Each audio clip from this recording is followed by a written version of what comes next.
Captain, sensors are picking up a highly unusual life form. What are the coordinates, Foster? Well, Captain, according to the data, it's located right outside the ship. Outside the ship? I better take a look myself. Here, take the controls. Yes, sir. Take a look.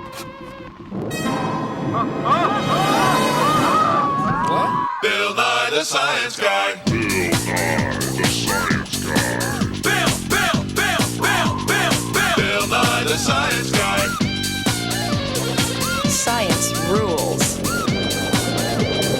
Bill Nye the Science Guy. Inertia is a property of matter. Bill Nye the Science Guy. T minus 7 seconds. Bill Nye the Science Guy. You and I are scientists. We live on the Earth. And you probably think you know your way around. But I can tell you, you hardly know anything about most of our planet. That's because we hardly know anything about the ocean. It's one of the hardest places to get to. It's enormous, for one thing. To see any of it that's just not right next to the land, we need special tools, like ships.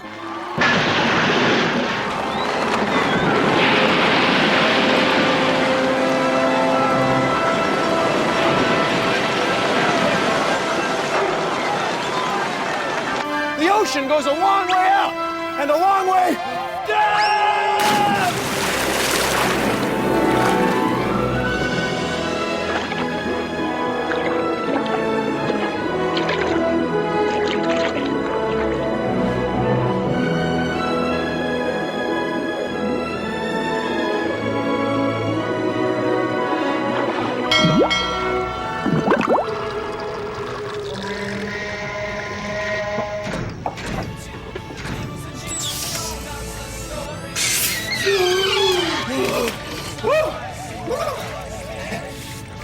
I'll be right with you.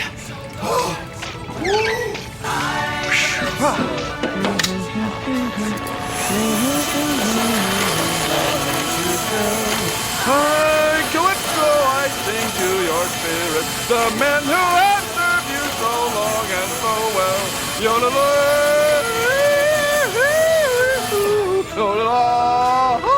So long and so well. Hey, I like that song. Are you decent, Bill? To know the world's ocean, you have to travel vast distances. Take a look at this. It's our great big peel-off ocean globe of science. And I'm gonna peel off the land.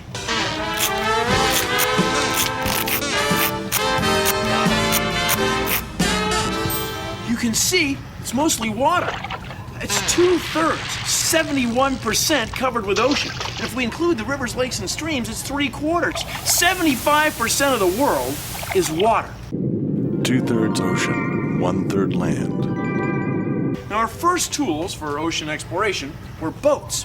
They can take us all over the world. But to do that kind of traveling takes some thinking. Because when you're out in the middle of the ocean, there are no landmarks.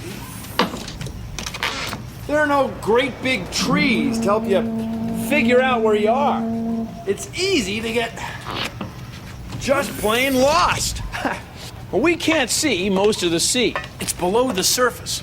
That's a pressure sensor. We read the pressure right here. Now, the deeper we go, the higher the pressure. Here's why.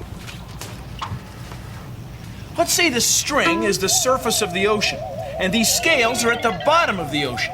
The stacks of pennies are like columns of water. The higher the stack, the more it weighs, and the higher the reading on the scale. The deeper you go in the ocean, the more water there is above you, and the higher the pressure. Seawater absorbs light. The deeper we go, the darker it gets. At the bottom, you can't see a thing. Bill. Seawater is salty and full of living things. It rots wood, rusts metal, and it can dry out your skin. Careful. Oh! See, I told you. If you've ever been underwater, like when you go swimming in a pool or the ocean, you've probably noticed that you can't breathe. Ocean exploration is difficult. People have ventured out to explore the ocean's vast depth and breadth for centuries. And yet, even in this modern age, this powerful and unforgiving force of nature remains on the frontier of scientific inquiry.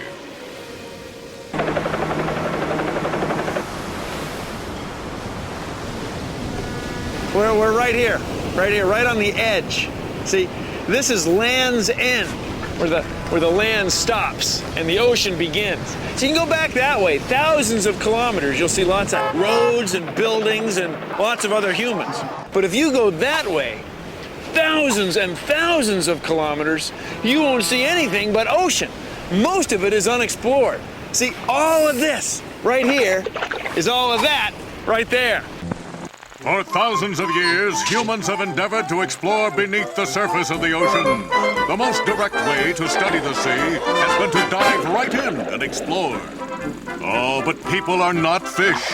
Underwater, humans have no way to breathe, at least not without special gear.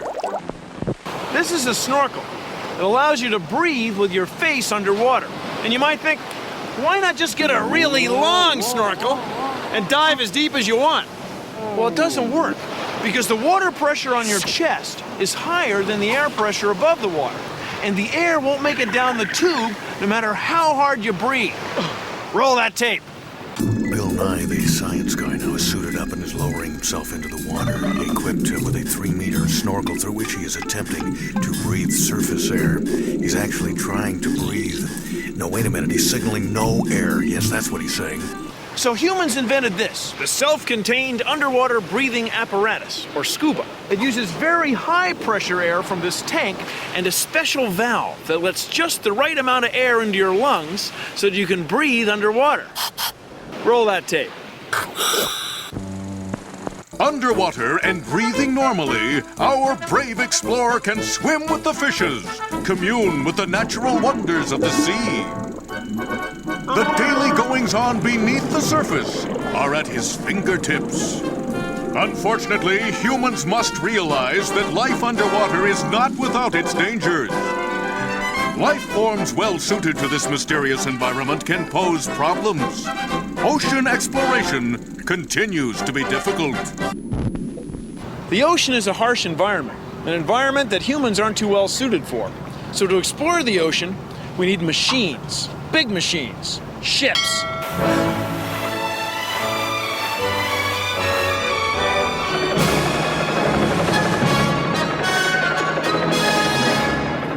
Seawater has a lot of chemicals in them. Chemicals that corrode metal.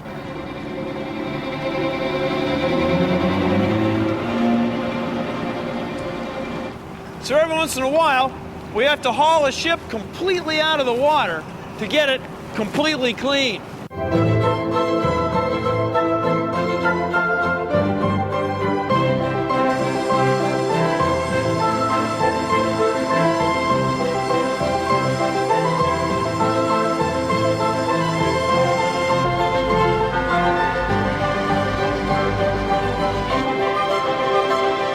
This is the main part of a ship, the part you don't see. Now, the bigger the ship, the bigger the propellers. And when you're out in the open ocean, the bigger the ship, the better.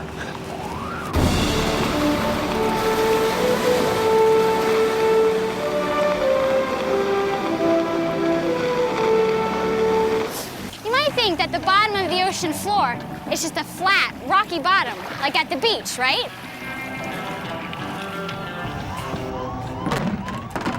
Well, look at this. This blue stuff is like the ocean water that covers 2/3 of our planet. And this stuff here is like the continents, or the land formations above water. Now, these land formations have lots of features, like mountains, canyons, hills, and valleys, right? Right. Check this out.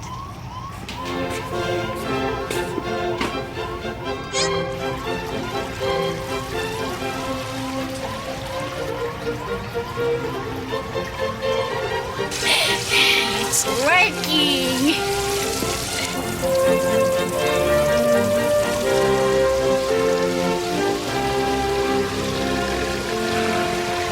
If we drained all the water off the Earth, you could see that the bottom of the ocean is full of mountains, rifts, canyons, and valleys and underwater volcanoes, too.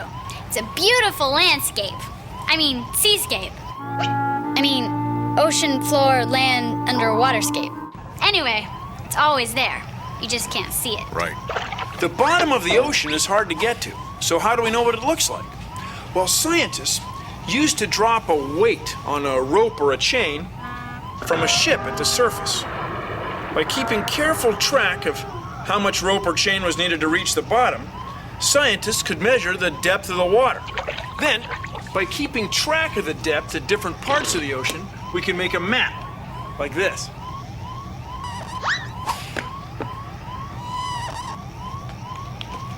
Now, this method works pretty well, but unless you've got a lot of dots, it's hard to get an accurate picture.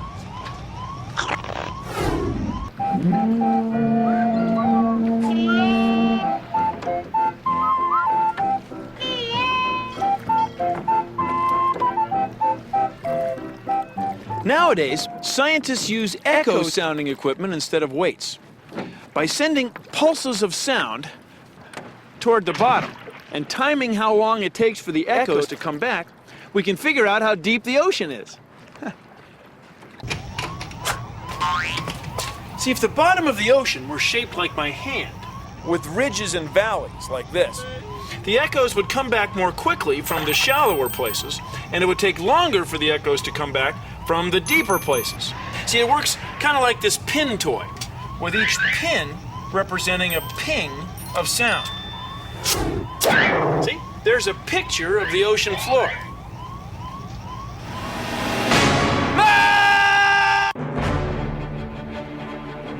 You can see how deeper water has a higher pressure right at home. Just cut 3 pop bottles, like this. Cut the top and bottom off, but leave the bottom on one of them. Poke a hole in the side of each one. Stick them together to make a long column. Make sure the holes you punched are lined up. Tape them here and here to make the whole column watertight. Whoa! There. Now cut another strip of tape and cover over the holes.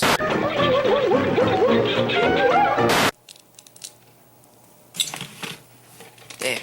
Now fill it up with water.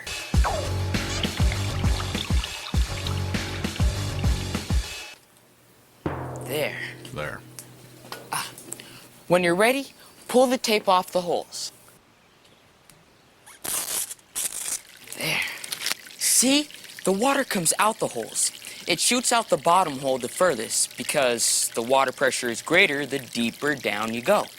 That's one of the reasons exploring the ocean is so difficult. Human bodies aren't designed to withstand high pressures. But don't just take my word for it. Try it! How deep is the ocean?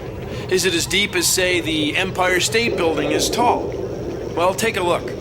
In some parts of the ocean, like the Mariana Trench, you could stack about 36 Empire State Buildings. Whoa. It's 11,000 meters deep, 7 nautical miles straight down. The deepest part of the ocean is as far from the surface as we are from that plane. That's how deep the ocean is. Whew! That's deep. The oceans cover over 70% of the Earth's surface. 70%. No matter where you live, the oceans affect you. The oceans affect you. Understanding the oceans help us understand the Earth. Understand the Earth.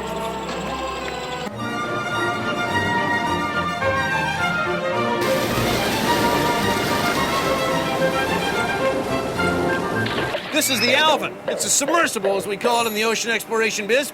It can take 3 scientists into the crushing blue blackness of the abyss and bring them back safely.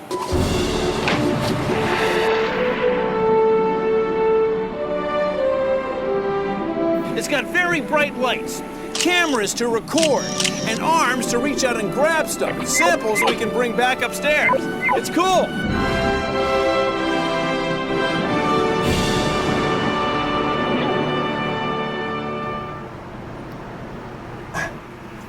This is the hatch, the pressure door. See how thick that thing is? You need that. You know, if that came open while you were down there, well, it'd be like, just.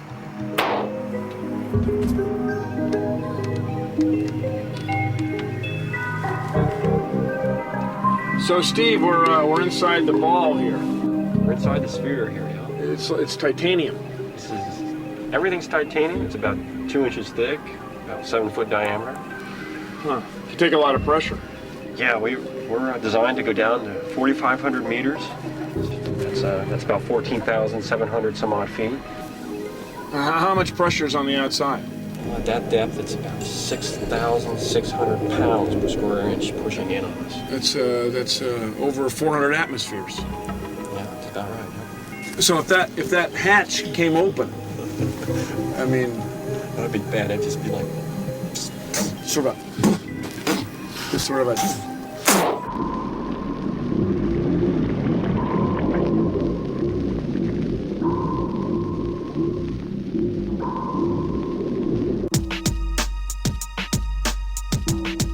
A lot of people ask why should they care about the deep sea floor? It's remote, they can't see it unless they go down with Alvin.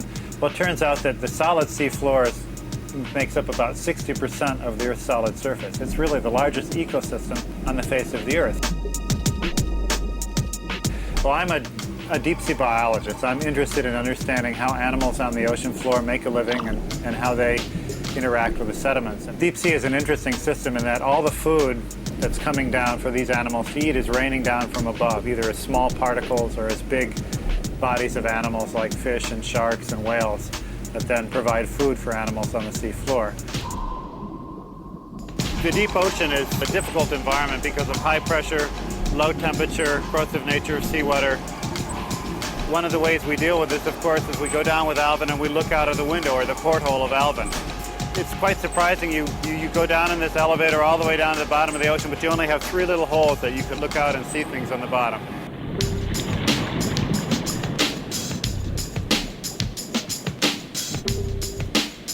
We're in the bottom of this huge ocean, but we can only see around 20 or 30 feet, which is only the area of a fair-sized room. And you have a nice, cozy feeling, even though you're on the plains of the largest ecosystem in the world.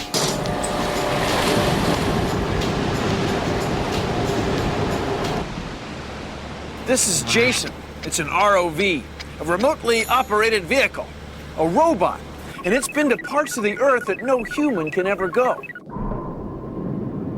It's been to ships that have sunk in 4,000 meters of water. And it's explored ecosystems 6,000 meters deep. And it's taken pictures of animals that probably look as weird to us as this thing looks to them.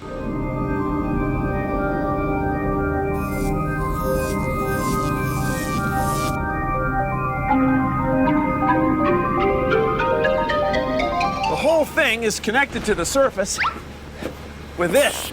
It's a very strong cable.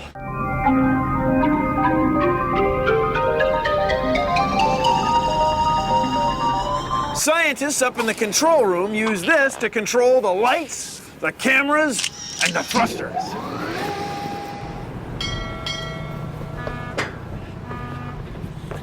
That's the control room, right on the deck of the ship. This is where we control Jason, on the surface, from the deck of the ship. There are 7 kilometers of cable. Jason can go where no person can, where the pressure is crushing and it's dark and cold. See, we collect all the data right here, record all the video from the cameras. We control it with this joystick. It's like a big video game, except it's real. In Alvin, scientists could reach 86% of the ocean floor. With the remotely operated vehicle Jason, scientists could see 98%. It's pretty cool, huh? Well, the deep ocean has a lot of pressure. If you take a typical styrofoam coffee cup, there's a lot of airspace inside the plastic that you may not realize is there. Take a styrofoam cup down with Alvin, all the air spaces in the cup become compressed.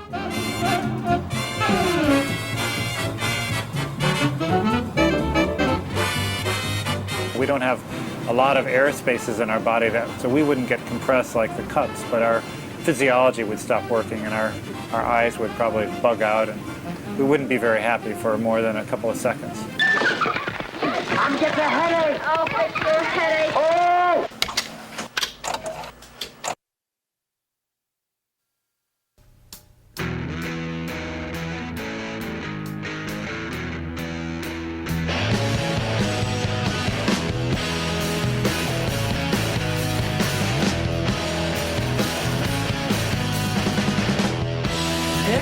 information of the deep cold ocean.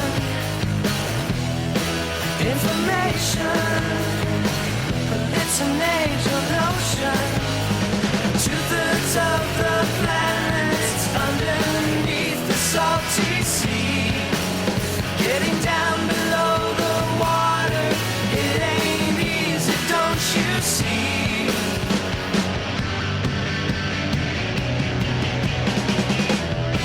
There's the pressure, but there's no light or air. Cold temperature, I must prepare to go down there. So get yourself some scuba or a diver suit or bell. Hop in a submersible and you can see quite well.